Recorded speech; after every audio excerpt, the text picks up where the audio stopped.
pera nila. Wala na akong pera eh. At pamasahe ako doon. I am living on my retirement pay. I never, kayo taga Davao kayo, lakin tayo, kababata tayo dito.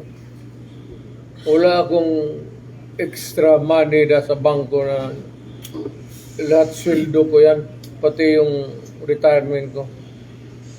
Sila pa ang galit ngayon.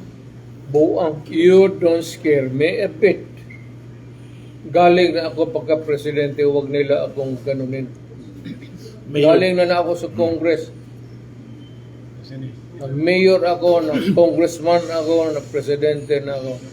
Do not give me that Alam mo, actually, wala, in fairness to the idiots, wala akong notice na pupunta ako ngayon. Wala na yan.